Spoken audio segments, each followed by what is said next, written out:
कृषि और कृषि संबंधित व्यवसायों में कार्यरत छोटे छोटे किसान और ग्रामीण कड़ी मेहनत करते हैं, किंतु जब वो अपना उत्पाद बेचने निकलते हैं तो उन्हें उसके अच्छे दाम नहीं मिलते। पर जब वो लोग मिलकर एक हो जाते हैं तो एक शक्ति बन जाते हैं,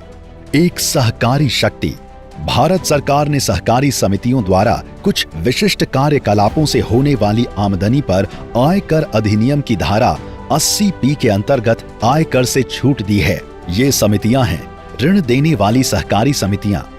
कुटीर उद्योग, मत्स्य उद्योग, कृषि उपज का विपणन, खेतों के लिए आपूर्ति की खरीद, सदस्यों के श्रम का सामूहिक निस्तारण और ऊर्जा की सहायता के बिना कृषि उपज के प्रसंस्करण आदि के क्षेत्र में कार्यरत सहकारी समितियां आयकर रिटर्न दाखिल करते समय अपने इन कार्यों से होने वाली आमदनी पर इनकम टैक्स से कटौती प्राप्त कर सकती है। माननीय प्रधानमंत्री श्री नरेंद्र मोदी जी का मानना है कि सहकारी समितियों को एक जीवंत व्यावसायिक इकाई में रूपांतरित किया जाना चाहिए ताकि सहकारिता से समृद्धि आ सके। और इस परिकल्पना को साकार करने के लिए माननीय गृह एवं सहकारिता मंत्री श्री अमित शाह जी के कुशल मार्गदर्शन में सहकारिता मंत्रालय का प्रयास है कि अर्थव्यवस्था में सहकारी समितियों के साथ वही व्यवहार हो जो अन्य व्यावसायिक इकाइयों के साथ होता है, ताकि उन्हें भी अर्थव्यवस्था के विकास में भागीदार और लाभार्थी बनने का समान अवसर मिल सके। पहले कोऑपरेटिव के साथ स्टेप मदर अप्रोच से व्यवहार किया जाता था। अब मोदी जी के नेतृत्व में किसी की हिम्मत नहीं है कोऑपरेटिव को स्टेप मदर अप्रोच से देखने की। हमने समान व्यवहार की। कॉरपोरेट के लिए जो व्यवस्था है वो सारी कोऑपरेटिव के लिए। इस दिशा में काम करते हुए माननीय वित्त मंत्री के सहयोग से कंपनियों और सहकारी समितियों के बीच समतुल्यता लाने के लिए विगत 3 वर्षों में आयकर के क्षेत्र में कुछ महत्वपूर्ण प्रावधान लागू किए गए हैं ताकि सहकारी समितियां सशक्त बन सकें। सहकारी समितियों पर लगने वाले न्यूनतम वैकल्पिक कर को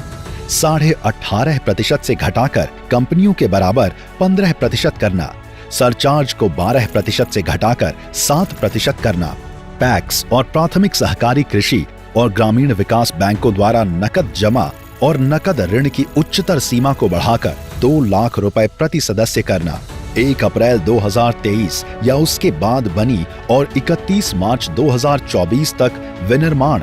या उत्पादन कार्य आरंभ करने वाली उत्पादक सहकारी समितियों पर 15% की रियायती दर पर ही आयकर लेना, सहकारी समितियों द्वारा बिना टीडीएस के नकद निकासी की उच्चतर सीमा को 3 करोड़ रुपए तक करना, सहकारी चीनी मिलों द्वारा 2016 के पूर्व अपने सदस्य गन्ना किसानों को गन्ना खरीदी के लिए अधिक मूल्य के भुगतान पर लगाए गए आयकर और पेनल्टी का वर्षों पुराना मुद्दा सुलझाना और दुग्ध सहकारी समितियों द्वारा बिना पेनल्टी के भय से अपने सदस्यों को छुट्टियों के दिन भी नकद भुगतान करने की सुविधा देना शामिल है।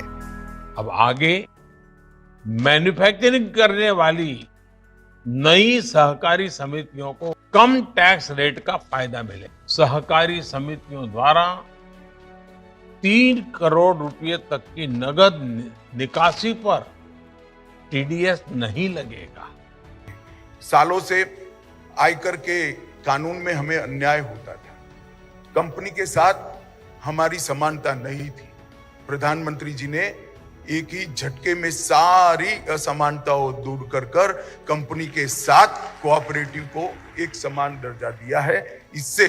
हमारा बहुत बड़ा फायदा आने वाले दिनों में होने वाला है। आयकर संबंधी इन प्रावधानों से सहकारी समितियां न केवल आर्थिक रूप से सशक्त होंगी, बल्कि वे अपनी गतिविधियों को विभिन्न क्षेत्रों में आगे बढ़ाकर अपने सदस्यों को अधिक बेहतर सुविधा देने और उनकी आमदनी में वृद्धि करने की वाहक बनेंगी। माननीय गृह एवं सहकारिता मंत्री श्री अमित शाह जी के कुशल नेतृत्व में सहकारिता मंत्रालय सशक्त और बहुउद्देशीय सहकारी समितियों के माध्यम से ग्रामीण भारत की अर्थव्यवस्था में आमूल चूल परिवर्तन करके माननीय प्रधानमंत्री जी के स्वप्न को साकार करने की दिशा में अनवरत कार्य कर रहा है। अधिक जानकारी के लिए संपर्क करें www.cooperation.gov.in